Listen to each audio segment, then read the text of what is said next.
They really made another one? Oh, yeah.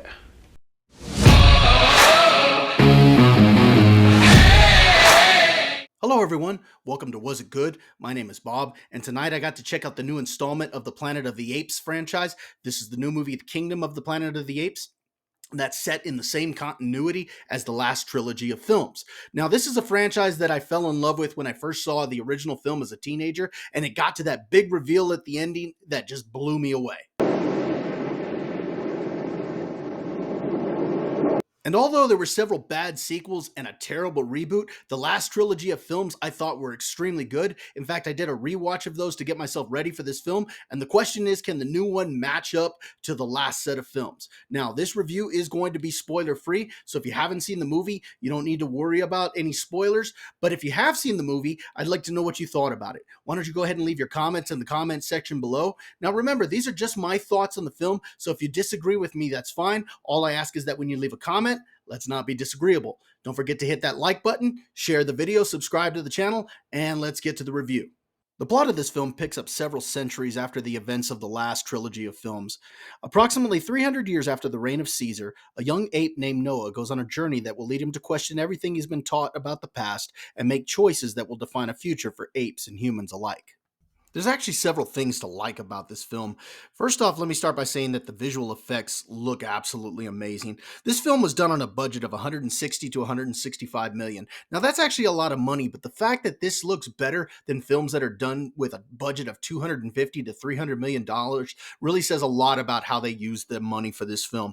I think the CGI is well done, and for the most part, I think it actually looked kind of real. I thought the character performances were very good. They actually shine through the visual effects. And that's important because just like the last Planet of the Apes films, this actually uses motion capture. And I think that it does a great job in actually capturing the actor's performance. And it, like I said, it really shines through. Also, I think the action sequences are very well done. And several of them really had me on the edge of my seat. Again, the visual effects of this thing are absolutely stunning.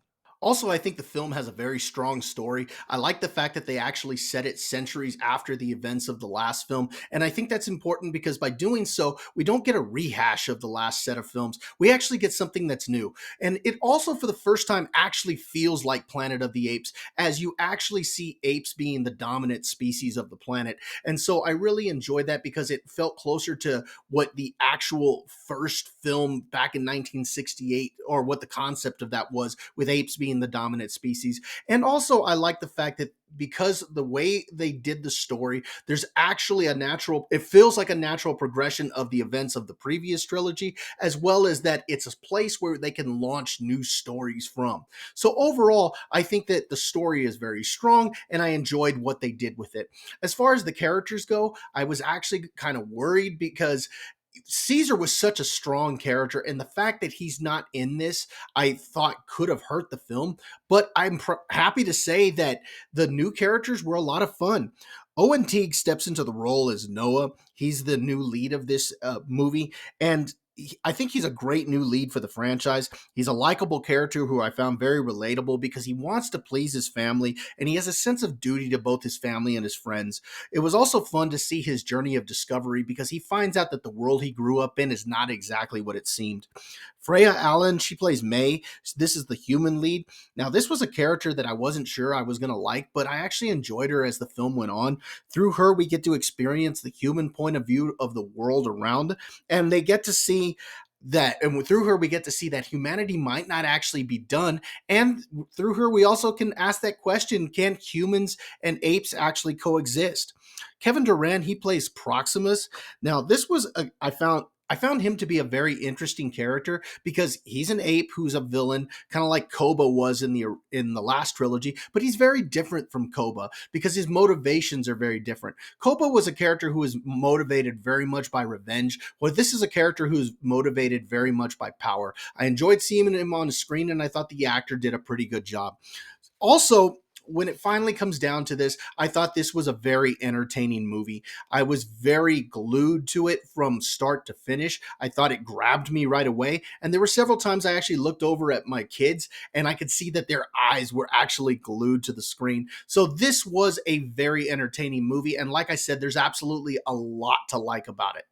When it comes to things that I didn't like about this movie, to be honest, there's actually very little. In fact, I feel like I'm nitpicking. Now, if I am nitpicking, I could say that maybe you could cut off about 15 minutes of the movie because it does have a runtime of 2 hours and 25 minutes. And although I didn't find that to be very long, I can imagine that there are going to be people out there that are going to think that it's too long of a film.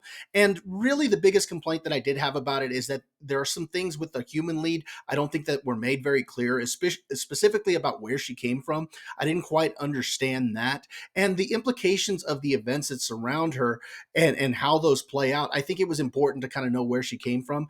But I'm hoping that maybe it'll get explored in further sequels. But overall, like I said, I don't think that there was much that I didn't like about this movie. And to be honest, I feel like I'm nitpicking. Now, bottom line, was it good? Absolutely. I think this is a great film. I liked the story. I thought it had great characters. The visual effects are stunning. I enjoyed the action sequences.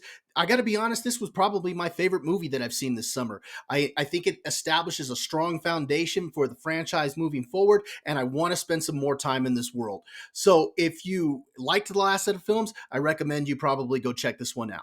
If you're still watching this long, I'd like to thank you for sticking around. Don't forget to hit that like button, share the video, and subscribe to the channel. And if you're interested, I have another YouTube channel with a couple of my friends where we put on a show called Dad's Turn to Talk. This is an opportunity for three dads to get together and talk about the things that we want to talk about, such as sports and movies, and have a little bit of fun at each other's expense. So the link to that channel is going to be in the description below. Again, thank you for watching, and we'll see you next time.